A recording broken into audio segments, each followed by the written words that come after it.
함께 찬송드리겠습니다. 찬송가 380장, 찬송가 380장, 나의 생명 되신 주 함께 찬송드리겠습니다.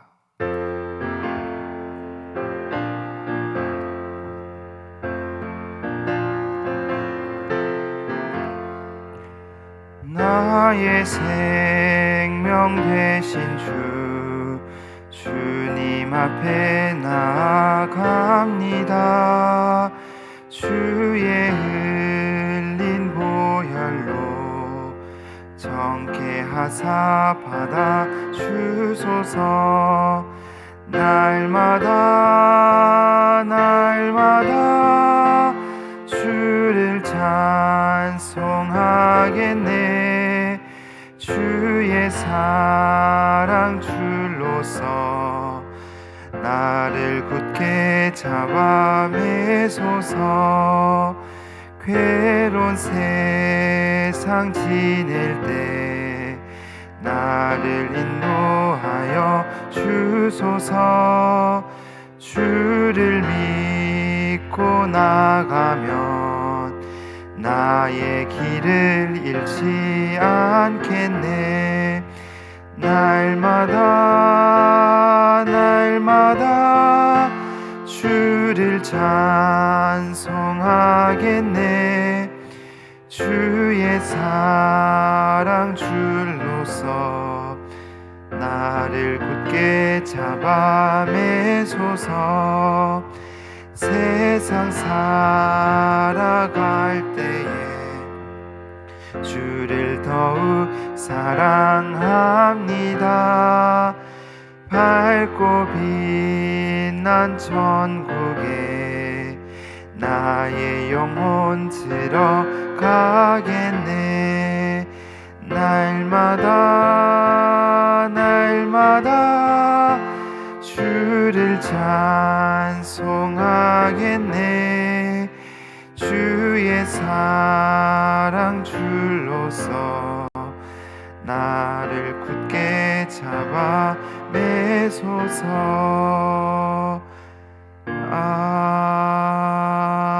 아멘.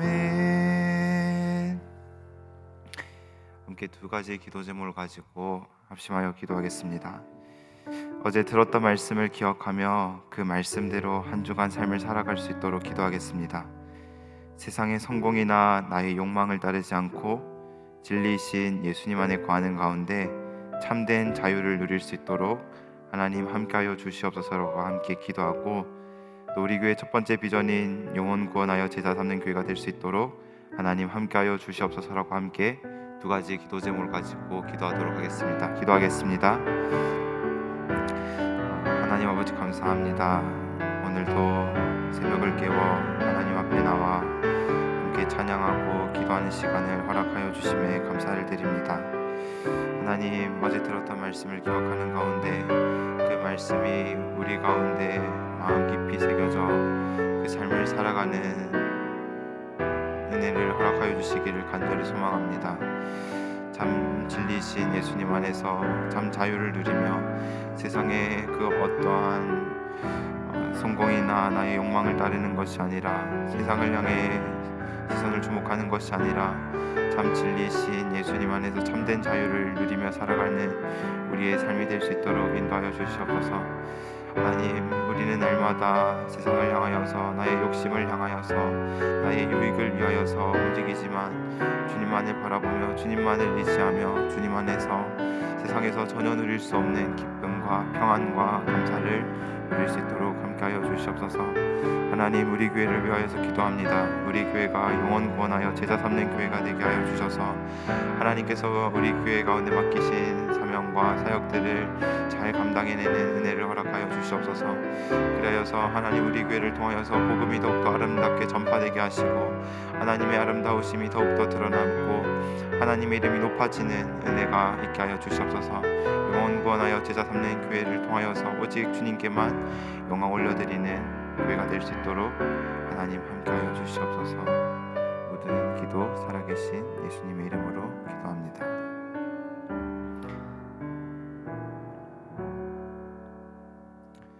오늘 하나님의 말씀은 출애굽기 2장 11절에서 25절까지 말씀입니다. 출애굽기 2장 11절에서 25절까지 말씀입니다.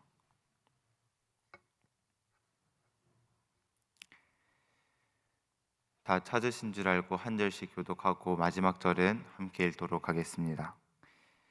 모세가 장성한 후에 한 번은 자기 형제들에게 나가서 그들이 고되게 노동하는 것을 보더니 어떤 애굽 사람이 한 히브리 사람 곧 자기 형제를 치는 것을 본지라.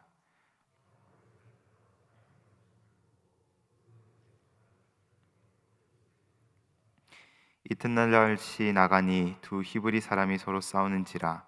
그 잘못한 사람에게 이르되 내가 어찌하여 동코를 치느냐 하매 누가 너를 우리를 다스리는 자와 재판관으로 삼았느냐?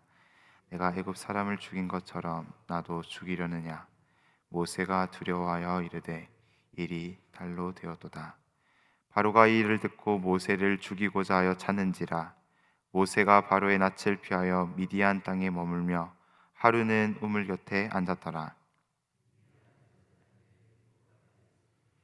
그들이 와서 물을 길어 구유에 재우고 그들의 아버지의 양떼에게 먹이려 하는데 목자들이 와서 그들을 쫓는지라. 모세가 일어나 그들을 도와 그 양떼에게 먹이니라. 그들이 그들의 아버지 루엘에게 이르되 아버지가 이르되 너희가 오늘은 어찌하여 이같이 속히 돌아오느냐?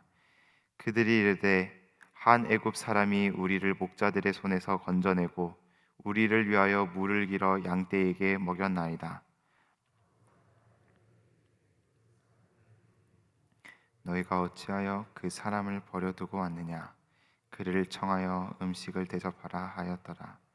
모세가 그와 동거하기를 기뻐하며 그가 그의 딸 십보라를 모세에게 주었더니 그가 아들을 낳음에 모세가 그의 이름을 게르솜이라 하여 이르되 내가 타국에서 나그네가 되었음이라 하였더라. 여러 해 후에 애굽 왕은 죽었고 이스라엘 자손은 고된 노동으로 말미암아 탄식하며 부르짖으니 그 고된 노동으로 말미암아 부르짖는 소리가 하나님께 상달된지라. 하나님이 그들의 고통 소리를 들으시고 하나님이 아브라함과 이삭과 야곱에게 세운 그의 언약을 함께 읽겠습니다. 하나님이 이스라엘 자손을 돌보셨고 하나님이 그들을 기억하셨더라. 아멘. 한 사람의 인격과 신앙은 하루아침에 만들어지지 않습니다. 오랜 시간 속에서 다양한 시간과 과정을 통해서 성품이 형성되고 신앙이 자라갑니다.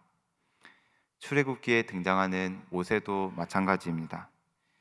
모세가 이스라엘을 이끄는 지도자가 된 것은 하루아침에 이루어진 일이 아닙니다. 모세가 하나님의 부르심에 있기까지 그에게는 반드시 거쳐야 할 과정이 있었습니다.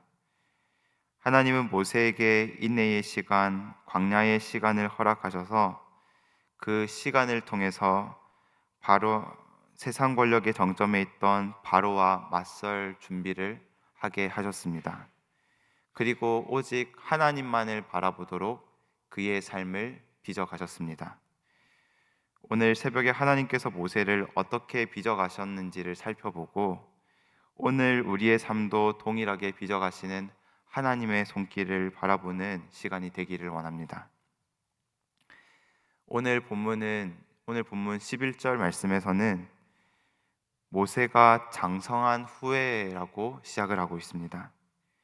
시간이 흘러서 모세는 장성한 사람이 됐습니다. 하루는 모세가 이스라엘 백성들이 일하고 있는 현장에 나가보게 됩니다. 그런데 현장에 애굽 사람이 자기 동족 이스라엘 사람을 구타하는 장면을 목격하게 됩니다. 이 모습을 본 모세가 분을 참지 못하고 구타하는 사람에게 달려들어가 그 감독관을 죽이고 말았습니다. 그리고 그 다음날 모세가 다시 일하는 곳으로 갔다가 이번에는 이스라엘 사람들끼리 서로 싸우는 장면을 보게 됩니다. 모세가 싸우는 사람들을 진정시키면서 싸움을 중재시키려고 하니까 그 중에 한 사람이 어제는 애굽 사람을 죽이더니 오늘은 나를 죽이려고 하느냐라고 말을 하게 됩니다. 이 일로 인해 모세가 감독관을 죽이는 일이 탈로 나버렸고 결국 바로가 자신을 죽이려고 하는 것을 알게 되자 15절 말씀에서는 모세가 바로의 낯을 피하여 미디안 땅으로 도망쳤다라고 말씀합니다. 우리는 여기서 모세가 어떤 사람이었는지를 주목할 필요가 있습니다. 12절 말씀을 보시면 모세는 애굽 사람을 치기 전에 좌우를 살펴 사람이 없는 것을 확인한 후에 행동합니다. 12절 말씀을 제가 읽어드리겠습니다. 좌우를 살펴 사람이 없음을 보고 그 애굽 사람을 쳐 죽여 모래 속에 감추니라. 12절에서 모세는 좌우만 살폈지 위를 볼 생각은 하지 않았습니다. 주위에 누가 보는 사람은 없는지 사람만 살폈지 위에서 하나님이 보고 계신다라는 것을 생각하지 못했습니다. 모세는 40년간 왕자로 지내면서 최고의 환경에서 자라가고 교육을 받았습니다. 그는 최고의 교육을 통해 세상적인 것들을 배우고 섭렵했습니다. 그런데 문제는 세상과 사람을 보는 법을 익혔는데 그보다 크신 하나님을 바라보는 법을 배우지 못했습니다. 그래서 그의 시선은 언제나 좌우에 머물러 있었고 하나님을 의식하는 삶은 아니었습니다. 오늘 말씀을 듣는 성도님들의 삶은 어떻습니까? 좌우를 살피며 사람을 의식하는 삶을 살아가고 있습니까? 아니면 위에 계신 하나님을 바라보며 살아가고 있습니까? 우리의 모습을 돌아보면 위에 계신 하나님을 주목하기보다는 사람과 환경과 문제를 의식할 때가 많습니다. 직장에서 힘들고 어려운 일에 부딪힐 때면 위를 바라보기보다는 좌우를 먼저 살펴보게 됩니다. 사업상에서 중요한 선택을 해야 되고 정말 지혜가 필요한 순간에서도 좌우를 살피며 일을 해결하려고 하기도 합니다. 가정에 큰 시련이 올 때도 마찬가지입니다. 우리도 위에 계신 하나님을 의식하고 하나님을 바라보기보다는 좌우를 먼저 살피는 모습이 우리 가운데에도 있습니다. 이처럼 하나님은 좌우만을 살피는 사람을 위해 인도하는 장소가 있습니다. 그곳은 바로 광야입니다. 하나님께서는 오직 우리가 위를 바라보는 인생이 되도록 하시기 위해서 하나님의 훈련의 장소로 이끄십니다. 오늘 본문 15절 말씀을 보시면 모세가 바로의 낯을 피하여 간 땅이 있습니다. 그 땅이 어디입니까? 바로 미디안 땅입니다. 모세가 미디안 땅으로 도망쳤는데 그곳은 바로 광야입니다. 모세는 미디안 땅으로 도망쳐서 미디안 제사장 루엘의 양을 치며 살게 되었습니다. 애굽의 화려한 궁궐과는 전혀 다른 환경에서 살아가게 됩니다. 그렇게 40년의 시간이 흘렀습니다. 애굽에서 도망쳐 나올 때가 40이었는데 어느덧 그의 나이가 80이 되었습니다. 이런 상황에서 모세는 무엇을 느꼈을까요? 아마도 나는 아무것도 아니구나 하는 마음을 느꼈을 것입니다. 애굽에서 모세는 자기 손에 부도 있었고 권력도 있었습니다. 그래서 스스로를 대단한 존재로 여겼고 하나님을 찾지 않았습니다. 하나님보다 자기 손에 쥐고 있는 것을 주목했고 하나님 없어도 나의 능력으로 충분히 살아낼 수 있다라고 생각을 했습니다. 그런데 하나님은 이러한 모세를 광야의 자리로 내모시면서 완전히 빈손이 되게 하셨습니다. 여기서 모세가 처한 상황만을 바라보면 그의 상황은 매우 비참한 상황입니다. 왜냐하면 하루아침에 인생이 바닥으로 떨어진 것처럼 보이기 때문입니다. 사람의 시선으로 볼 때 광야는 비참하고 아무런 의미가 없는 장소로 보입니다. 그러나 하나님의 시선은 다릅니다. 하나님은 비참해 보이는 장소를 통해 하나님은 하나님의 사람으로 빚어가기 시작하십니다. 하나님께서 모세를 빈손되게 하신 것은 그를 비참하게 만들기 위해서가 아니었습니다. 오히려 좌우를 살피는 인생에서 벗어나 위를 바라보며 하나님을 주목하는 인생으로 바꾸시기 위함이었습니다. 모세는 앞으로 장차 바로와 맞서 싸워야 했고 이스라엘을 애굽의 폭정에서 건져내야 했습니다. 그런데 이 모든 일들을 사람의 힘으로 할 수가 없습니다. 오직 전능하신 하나님의 능력으로만 가능한 일입니다. 전능하신 하나님의 능력으로 맡겨진 일을 감당하기 위해서는 좌우를 살펴보는 자리에서 위를 바라보는 하나님만을 바라보는 삶으로 변화되어야 했습니다. 그런데 이 모습은 하루아침에 위를 바라보는 모습으로 변화가 되지 않습니다. 그래서 하나님은 광야의 시간과 빈손의 경험을 통해서 모세가 하나님을 바라보도록 훈련시켜 나가셨습니다. 그리고 하나님의 방법으로 그의 삶을 조금씩 빚어가고 계셨던 것입니다. 오늘 본문에서 하나님께서 모세의 삶을 빚어가신 것처럼 오늘 우리에게도 광야의 시간을 허락하셔서 하나님의 사람으로 빚어가고 계십니다. 어느 날 우리도 빈손이 되는 날을 경험하기도 하고 어느 날에는 우리의 한계를 깨닫게 되기도 합니다. 그러나 하나님은 우리를 그 시간에만, 그 상황에만 머물도록 하지 않으십니다. 오히려 그 시간을 통해서 전적으로 하나님을 의지하게 하십니다. 좌우를 살피던 자리에서 위를 바라보는, 하나님을 바라보는 삶으로 변화시켜 나가십니다. 그리하여 더 하나님을 의지하고 하나님만을 바라보도록 하십니다. 그렇기 때문에 광야의 시간은 고통의 시간이 아니요 하나님이 우리를 빚어가는 시간, 은혜의 시간입니다. 오늘 하루도 이 말씀을 기억하는 가운데 하나님께서 오늘도 우리의 삶을 빚어가고 계신다는 사실을 붙들며 나아가기를 원합니다. 그리하여서 삶의 모든 자리에서 하나님만 바라보며 오늘 하루도 믿음의 걸음을 걸어가는 저와 여러분이 되시기를 주님의 이름으로 축복합니다. 기도하겠습니다.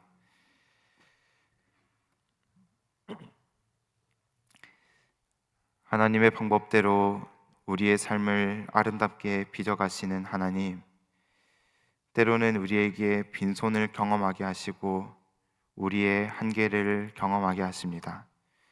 그러나 이러한 시간을 허락하시는 것은 우리를 비참하게 만들기 위함이 아니라 하늘을 주목하고 하나님을 바라보는 인생이 되도록 하기 위함인 줄로 믿습니다.